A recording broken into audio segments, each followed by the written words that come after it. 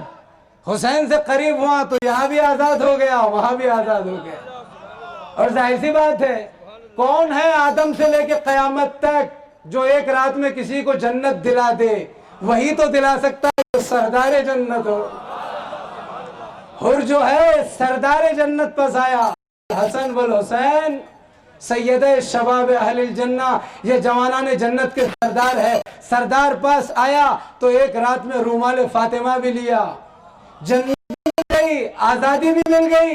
قربان جائے تیرے حسین. کل فطرس کو جب تو دنیا میں آیا، میرا جملہ سمجھے، عظمت حسین سمجھے. حسین 3 شعبان کو آئے تو ملک کو آزادی دی، اور جب دنیا سے جانے لگے تو انسان کو آزادی دی. حسین وہ ہے جو آ جائے تو جنت دے دے، جائے تو جنت دے دے. یہ عجب انداز ہے. باپ آیا تو اس کے گھر کی عظمت کا اعلان کرتے ہوئے گیا، تو اس کے گھر کی عظمت کا اعلان کرتے ہوئے بیٹا آیا تو آزادی دیتے ہوئے گیا، تو آزادی دیتے ہوئے. یہ ادائیں کہیں نہیں ملتی. ایک پروف جو رات کو دوں گا میں، جنت تمہاری ہے بول دو سب کو. جنت اس کی ہے جو 12 امام کو مانتا ہے. کیوں؟ اس کی وجہ یہ ہے کہ آدم سے لے کے قیامت تک جھوٹے منہ کسی مولوی ملا ذاکر خطیب مفتی مجتہد عالم پڑھے لکھے جاہل سے کسی لائبریری کتاب میں دیوبند کا ہو، بریلوی کا ہو، اجمیر کا ہو، بہار کا، یوپی کا، لکھنؤ کا، بمبئی کا، کانودر کا، گجرات کا، ایران کا، عراق کا، مصر کا، نجف کا، سیریا کا، دمشق کا، کہیں کا بھی کوئی امامہ پگڑی ٹوپی شیروانی کتنا ہی ترم خان ہو کہ چیلنج سے کہہ دے بتا دے. ایک چیز آج دے رہا ہوں، باقی سب رات میں دوں گا، رات کی مجلس میں، کہ بتا دے جنت اس کی ہے کس کی؟ جو 12 امام کو مانتا ہے، جو کالے کپڑے پہنتا ہے، جو ماتم کرتا ہے، جو علم اٹھاتا ہے، جو نظر و نیاز کھاتا ہے. جنت ان کی ہے جن کے نکے علم دیکھنے سے نہیں ٹوٹتے. کیوں؟ اس لیے کہ آدم سے لے کے قیامت تک جنت کے جوانوں کے 2 ہی سردار ہیں. میرا مجمع سنے، رات کو سب کچھ کہوں گا. 2 ہی سردار ہیں، الحسن والحسین. اس کے سوا کوئی بتا دے کہ آدم یا آدم کے بیٹوں میں کوئی سردار ہو، موسیٰ یا موسیٰ کی آل میں کوئی سردار ہو، کوئی صحابی رسول. جنت تو دور کی بات ہے، کہیں ادھر ادھر کی بھی سرداری کے لائق نہیں ہے. ذرا سوچے، اس لائق بھی نہیں ہے کہ گھوڑا سنبھالنے دیا جائے. کیوں؟ اس لیے کہ گھوڑا وفادار ہے. ان سے وفا کی امید بھی نہیں ہے کہ یہ گھوڑے کو سنبھال سکے. جو گھوڑے کی لگام پکڑ کے سنبھال نہ سکے، کاش تاریخ پڑھتے آپ، وہ گھوڑے پر بیٹھ کے تلوار اٹھا کے لڑیں گے کیا؟ میرا مجمع سنے، حسن اور حسین جوانان جنت کے سردار ہے، ان کے علاوہ کسی کو سرداری نہیں. چیلنج ہے. فاطمہ خاتون جنت، جنت کی عورتوں کی سردار، یعنی فاطمہ کے علاوہ کوئی نہیں. اور امام علی وہ ہیں جو امام شافعی کی زبان پر قسیم النار والجنہ، جنت اور جہنم کی تقسیم کرنے والے. تو اب یاد رکھو، تقسیم جنت باپ کے پاس، عورتوں کی جنت کی سرداری ماں کے پاس، اور جنت کے جوانوں کی سرداری بیٹوں کے پاس. تو بس سن لے، بڑی دلیل رات میں دوں گا قرآن سے، لیکن اتنا سن لے، اب تمہیں جہاں جانا ہے جاؤ، ہم وہاں جائیں گے جہاں سردار جائیں گے. عقل یہی کہتی ہے لشکر وہیں جاتا ہے جہاں سردار جاتا ہے. جہاں تمہارے سردار تمہیں لے جائے تم جاؤ، جہاں ہمارے سردار ہمیں لے جائیں گے ہم ہیں. کیوں؟ اور اس لیے جنت ہماری ہے کہ مودتا فی القربہ. ہم نے اس مودت، بس نہیں ختم کر رہا، رات میں پڑھیں گے.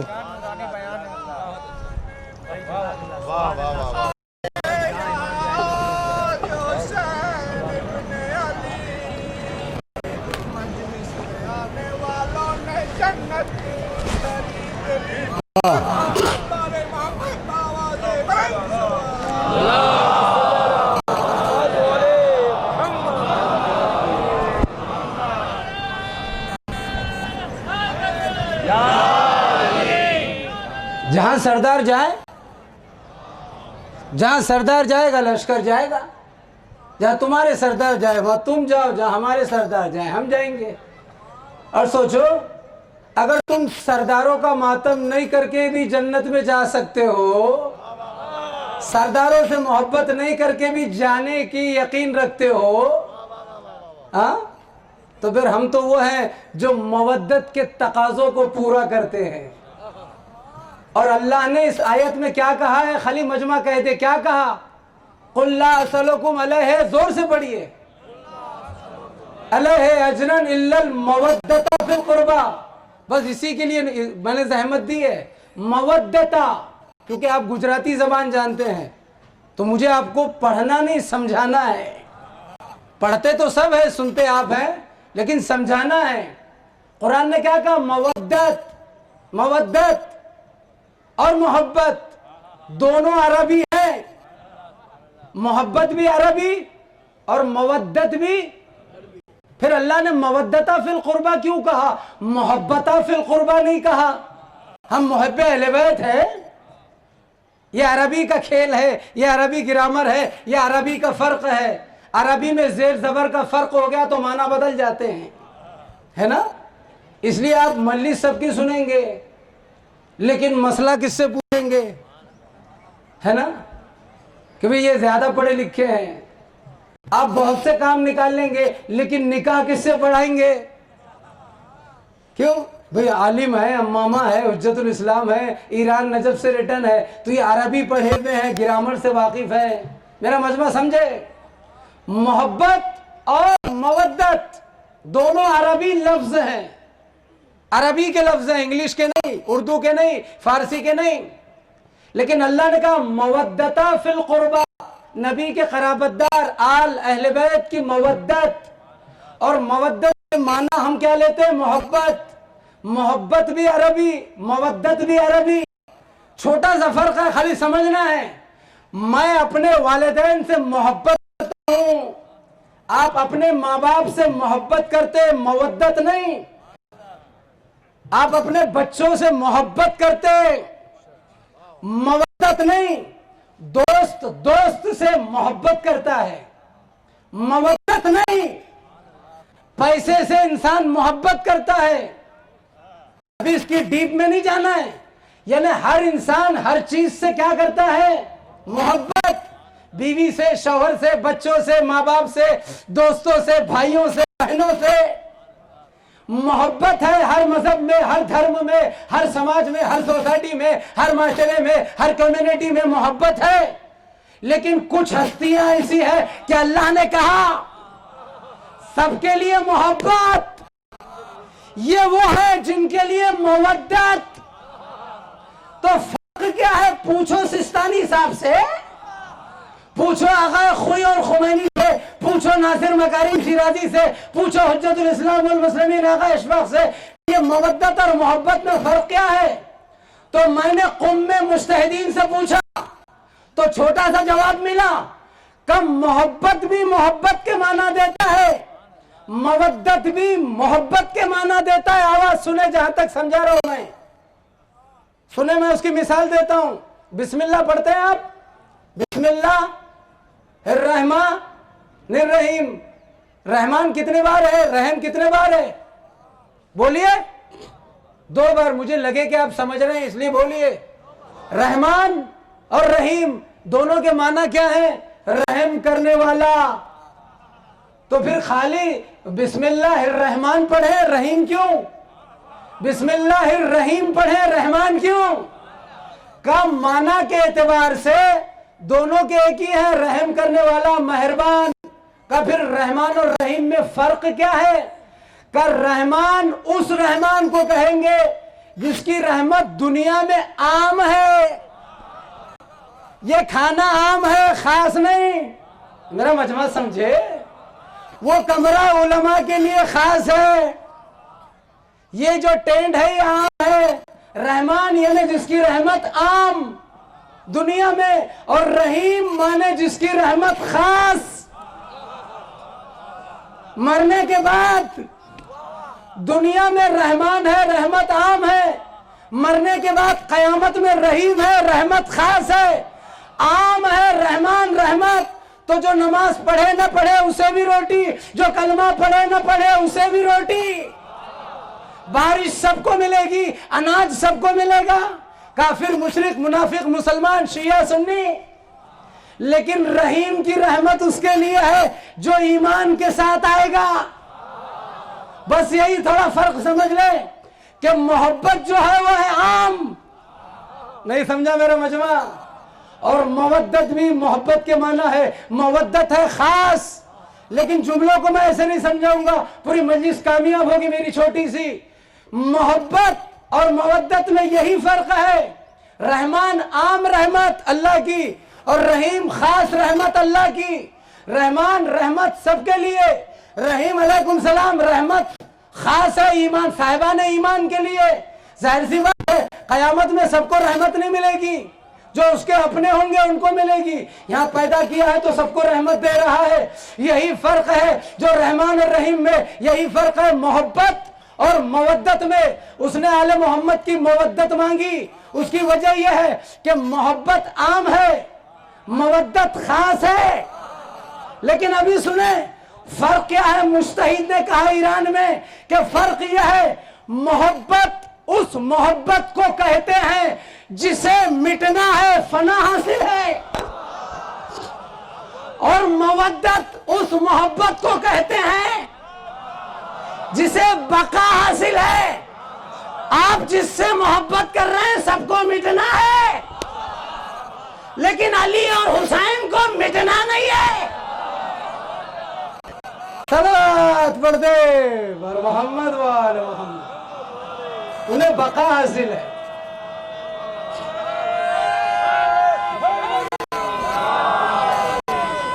محبت ان سے جنہیں مٹنا ہے، اور مودت ان سے جن کو بقا حاصل ہے. ان کو بقا حاصل ہے، سب کو فنا حاصل ہے.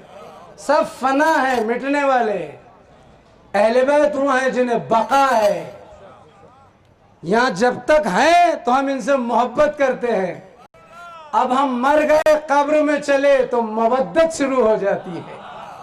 اور یہ کہاں کہاں آتے ہیں؟ یہاں سے آغاز ہوتا ہے.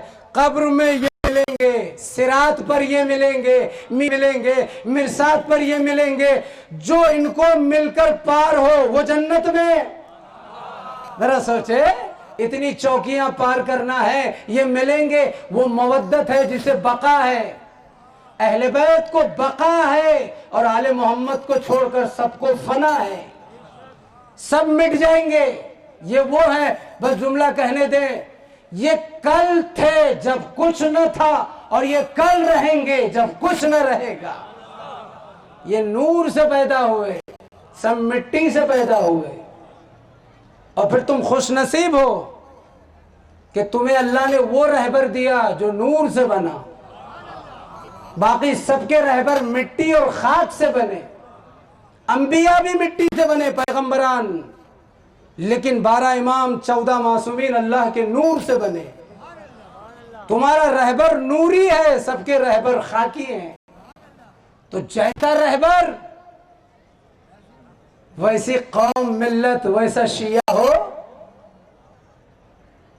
جیسے رہبر ہیں اور ایسے رہبر ہے، خدا کی قسم. یہ تو سمجھانے کے لیے باتیں کہتے ہیں ذاکرین، ذہنوں میں ڈالنے کے لیے. مولانا نے ابھی جو پڑھا نا سند غلامی، عبداللہ ابن عمر کا واقعہ. عبداللہ کہہ رہے تھے نا مولانا شفیق صاحب، غلام زادہ کہہ دیا چٹھی پہ لکھ کے لا. یہ ہماری شیعہ روایت نہیں ہے، یہ اہل سنت والجماعت سنی بھائیوں کی روایت ہے.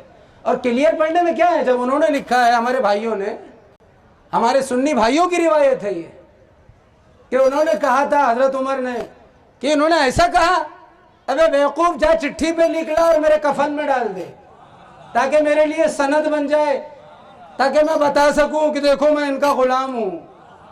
لیکن یہ ہماری نہیں ہے. اگر یہ غلام ہو گئے تو ہمارا کیا ہوگا؟ اتنے سستے غلام. سلمان فارسی ڈنڈا اٹھائیں گے، ابو ذر ہم ایمان کے 10ویں درجے پر رہ کے بھی غلام، اور یہ کچھ نہیں یہ بھی غلام۔ کئی دروازے گرانے والے بھی غلام ہوتے ہیں۔ غلام دروازہ گراتا ہے، بیٹے سے چٹھی لکھوا رہا ہے، ماں پر دروازہ گروا رہا ہے۔ یہ تو ادھر کی روایت ہے، تاکہ اب کنفیوژن نہ ہو۔ یہ چیزیں پڑھتے ہیں ذاکرین، ہمارے اللہ ذاکرین کو سلامت رکھے، علماء کو۔ محبت اہل بیت، کاش وقت ہو تو سمجھائیں گے کہ محبت اہل بیت کیا ہے۔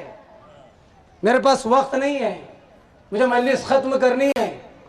سنیں گے آپ رات میں یا کبھی زندہ رہے تو آئندہ میں آپ کو بتائیں گے کہ اہل بیت، ولایت، محبت، مودت، نعرہ حیدری، نعرہ تکبیر، نعرہ رسالت، مجلس، فرش عزا، جلوس، علم، تعزیے، نظر نیاز، یہ کیا ہے۔ اور یہ بھی یاد رہے کہ میں تو ڈنڈا بھی چلاتا ہوں، شیعہ کو شیعہ بھی تو بنانا ہے۔ بڑی محنت سے مجمع جمع ہوتا ہے، اتنی آسانی سے نکلنے دیں گے؟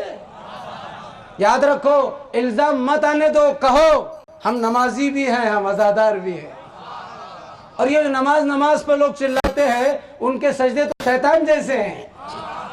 ہمارا سجدہ وہ سجدہ ہے کہ ہمارے رہبروں جیسا کس نے سجدہ کیا ہے؟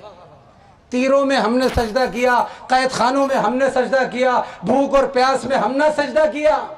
تم کیا سجدہ کرو گے؟ ہم نے دیکھا تم گئے اور نکل گئے، نہیں سمجھے آپ؟ یہ کون سے سجدے؟ گھسا اور نکلا۔ تو نماز پڑھی، کیا کیا بھائی؟ اذان ہوئی، دوڑا، 5 منٹ میں باہر ہو گئی نماز۔ یہ نماز چلا رہے ہو تم؟ نماز تو وہ ہے جو شیعہ مکتب فکر میں اطمینان چاہتی ہے۔ جوتے پہن کے نماز پڑھی جاتی ہے، جو حج کو گئے انہوں نے دیکھا ہے، میرا جملہ چلا گیا۔ جوتے پہن کے مدینے میں نماز پڑھ رہے ہیں، کرے نماز پڑھو جوتے پہن کے۔ کاش وقت ہوتا تو گفتگو ہوتی۔ ہم نمازی، ہم عزادار۔ جو عزادار ہے وہی نمازی ہے، جو نمازی ہے وہی عزادار ہے۔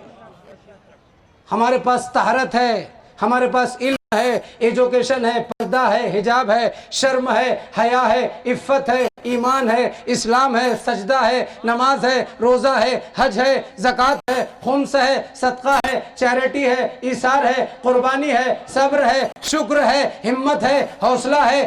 ہر وہ چیز ادھر ہے جو رب کو پسند ہے، سب چیز ہے یہاں۔ وہ الگ بات ہے کہ ہم یہ اقرار کرتے ہیں کہ ہم اپنی ہی چیزیں نہیں لے پا رہے ہیں، جو ہماری میراث ہے دوسرے چرا رہے ہیں، اس کو دوسرے چھین رہے ہیں، لے لو ان سے۔ کاش وقت ہو تو گفتگو ہوگی۔ تو کربلا نے ہمیں سب کچھ دیا، ہم محبت کے تقاضوں کو پورا کرتے ہیں، ہم مودت کے تقاضوں کو پورا کرتے ہیں۔ اور کس میں مجال ہے جو بتائے گا تمہیں علی کی فضیلت؟ ساری دنیا کے علماء ایک ساتھ بھی بیٹھیں گے تو سمندر کے قطرے کے برابر بھی ولایت پر پڑھ نہیں سکتے۔ کیا ہے ولایت؟ اتنا سن لو، بس آخری جملہ۔ علی کی فضیلت، ولایت، سوائے وارث علی کے جو پردہ غیب میں کوئی نہیں بتا سکتا، اور کربلا کے مصائب، غم، مصیبت کوئی بتا نہیں سکتا سوائے وارث کربلا کے۔ ہم تو وہ پڑھتے ہیں جو کتابوں میں ہے، اور کتابیں ہمیں کہاں سے ملی؟ 2 دور سے، بنی امیہ اور بنی عباس۔ ان 2 دور سے چلتا ہوا اسلام تم تک پہنچا۔ سلام کیجئے اپنے ملت کے علماء کو کہ جنہوں نے جانفشانی اور محنت سے اتنا معتبر ذخیرہ قوم تک پہنچایا، ورنہ ظالموں نے کسر باقی نہیں رکھی۔ غدیر کو غائب کر دیے تھے، کربلا کو بھی غائب کرتے تھے، لیکن بہت بڑے سبب ہے اس کے پیچھے، ریزن ہے۔ آج کانودر کے اس عظیم اجتماع کا آخری دن ہے، دوپہر میں مجلس ہوگی، مولانا پڑھیں گے، رات میں مجھ جیسا طالب علم پڑھے گا، اور اس کے بعد خندق کا ماتم ہوگا۔ اور چلتے چلتے یہ بھی سن لے کہ منتظمین، اراکین، ممبران جو یہاں کی کمیٹی کے ہیں حسین ٹیکری کے، میں نے پہلی بار دیکھا، اور یہ سامنے تعریف نہیں، حقیقت ہے، دل کی آواز، کہ ان کی جتنی انتھم کوشش ہے انتظام کی وہ کر رہے ہیں۔ ذمہ داری ہماری اور آپ کی ہے کہ ہم بھی کوآپریٹ کریں۔ ہم بھی اس کو روحانی ماحول بننے دیں. دشمن کی زبان پہ ایسا فقرہ نہ آئے کہ شیعہ جمع ہوتے ہیں. ہم ان کو بتائیں کہ ہمارا جمع ہونے کا انداز الگ ہے، سب کا جمع ہونے کا انداز الگ ہے. ہمیں کربلا نے جو دیا ہے وہ کسی نے کسی کو نہیں دیا. چند گھنٹوں میں صبح قیامت تک کی زندگیاں دی حسین نے. اپنا سر کٹا گئے، تمہیں سر اٹھا کر جینا سکھایا حسین نے. 28 رجب کو چلے تھے قافلہ لے کر. 60 ہجری 28 رجب کو حسین نکلے تھے اور نانا رسول اللہ کی قبر پر گئے. نانا کے روضے پر، نانا خدا حافظ. ماں کی لحد پر گئے، اماں بقی میں خدا حافظ. بھیا کی قبر گئے بھیا حسن خدا حافظ. اور کہا اماں بھیا اب تمہاری قبر کا مجاور کبھی نہیں آئے گا، اب چراغ جلانے والا. تو دل کہتا ہے قبر فاطمہ سے آواز آئی ہوگی، میرے لال تو کربلا بعد میں پہنچے گا، تیری ماں پہلے ہی پہنچ جائے گی اور تجھ سے پہلے پہنچ کر اپنے بالوں سے زمین کربلا کو صاف کرے گی اور کہے گی اے زمین کربلا، میرا حسین گھوڑے کی پشت سے جب تجھ پر آئے گا تو سنبھال لینا. اسی لیے تو عزادارو، ہر شہید کا سر حسین کے زانوں پہ تھا. میں کہوں گا مولا، ہر شہید کا سر، ہر صحابی کا سر، اعزاء و اقارب کا سر، اکبر کا سر، حر کا سر، حر کے بیٹے کا سر، قاسم، اون محمد، ہر شہید کا سر حسین کے زانوں پہ تھا. لیکن مولا آپ کا سر کس کے زانوں پر رہے گا؟ مقاتل نے لکھا تھا کہ جب حسین بھائی عباس کی آواز پر پہنچے تھے اور قمر بنی ہاشم کا سر اپنے زانوں پر رکھا تو عباس نے اپنا سر ہٹا لیا. اجرکم اللہ، جزاکم ربکم خیرن جزا. خدا آپ کو کوئی غم نہ دے سوائے غم حسین کے. عباس علمدار نے اپنا سر ہٹا لیا تھا زانو حسین پر سے، کیونکہ ساری زندگی ایک تو حسین کو اپنا آقا اور مولا کہا، بھائی نہیں. زینب و ام کلثوم کو ساری زندگی عباس نے شہزادی کہا، بہن نہیں. یہ تو حسین نے تمنا ظاہر کی، بھیا جاتے جاتے تو بھائی کہہ دو. ارے عباس کا سر بھی رکھا زانوں پہ، حر کا رکھا تھا، حر کے بیٹے کا رکھا تھا، مسلم ابن اوسجا کا رکھا تھا، دیگر شہیدوں کا رکھا تھا. تمام شہیدان کربلا کا سر حسین نے اپنی آغوش اور زانوں میں رکھا. لیکن عباس کا سر بھی اپنی آغوش میں لیا تو مقاتل نے لکھا کہ جیسے ہی اپنے زانوں پہ حسین نے عباس علمدار کا سر رکھا تو عباس نے ہٹا لیا. کہا بھیا سر رہنے دو. کہا نہیں مولا، میرا سر تو آپ کے آغوش میں رہے گا، لیکن مجھے فکر ہے آپ کا سر کس کی آغوش میں رہے گا. نہ قاسم ہوگا، نہ علی اکبر، نہ اون محمد، نہ میں رہوں گا، نہ مسلم، نہ حبیب، کوئی تو نہیں ہے. تو یقیناً آواز آئے گی، اے بھیا عباس، جب میں گھوڑے سے زمین پر آؤں گا تو میرا لاشا تیروں پر معلق رہے گا، میرا لاشا تیروں پر معلق رہے گا. اور نہیں یوں نہیں، آواز ہوگی، میری فکر نہ کرنا، میری دکھیاری ماں فاطمہ ہوگی جو کہے گی آ میرے لال حسین، اب تک سب کے سر تیری آغوش میں تھے، اب تیرا سر میری آغوش میں رہے گا. اجرکم اللہ. اسی لیے مقاتل نے لکھا تھا کہ سید سجاد کا یہ فقرہ ہے کہ جب سید سجاد کی شہادت ہوئی تو امام نے ایک فقرہ تابوت سے کہا تھا. جب بقی کی طرف سجاد کا جنازہ جا رہا تھا تو تابوت سے رخ موڑ کے کہا تھا، بابا تیرا بیٹا شرمندہ ہے کہ میں بقی میں جا رہا ہوں تو ہزاروں مسلمانوں کا مجمع ہے، لیکن تیرا لاشا بے گور و کفن پڑا رہا. تیسرے دن میں نے اجازت امامت سے دفن کیا تو کوئی نہ تھا، ہاں جب تجھے قبر میں لٹایا تو 2 ہاتھ نمودار ہوئے، آواز آئی لا سجاد، ہماری یا امانت کو حسین ہمارے حوالے یا حسین یا حسین یا حسین یا حسین یا حسین یا حسین یا حسین یا حسین یا حسین یا حسین یا حسین یا حسین یا حسین یا حسین